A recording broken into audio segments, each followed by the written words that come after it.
आपण सर्वात अगोदर आहे ना ह्या पेजमध्ये पी मॅनेजमध्ये गेलो. नंतर त्या मोड डॉक्युमेंट आला त्याच्यामध्ये गेलो. त्याच्यानंतर आहे ना माझ्या सेंटरला कर्सर आहे हा की दाबायचा. ॲज पर सेव्ह करायचा त्याला.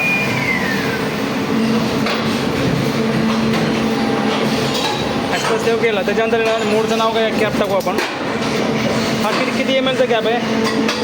हा 30 ml कॅप आपण इथे टाकूया.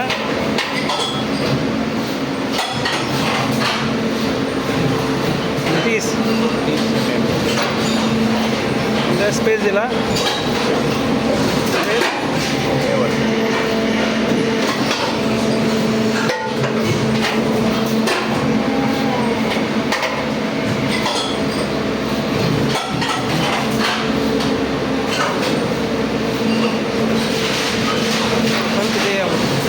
हे 30 mm झाला.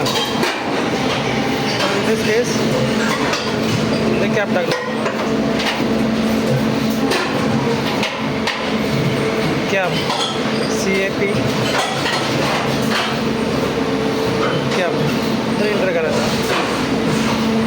आता तुम्ही मोड खाली घेणार आता हे तुमचं नाव सेव्ह झालं. हां. पण ज्यावेळेस तुम्ही मोड खाली घेता ना तर मोड खाली घेतल्यानंतर तुम्हाला मोड हा रीड करायचा आहे. म्हणजे त्या मोडची सेटिंग परत लावायची त्या मोडची. तर मग आपण काय करणार आता यासाठी थोडी मशीन थांबवावं लागेल. रीड करायचं फंक्शन रीड करायचं. असं मॅन्युअल घेणार.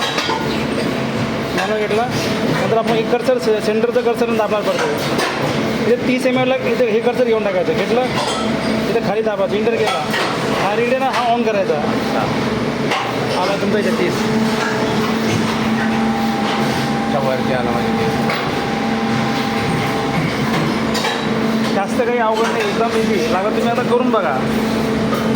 आम्ही तुम्हाला परत व्हिडिओ शेअर करतो.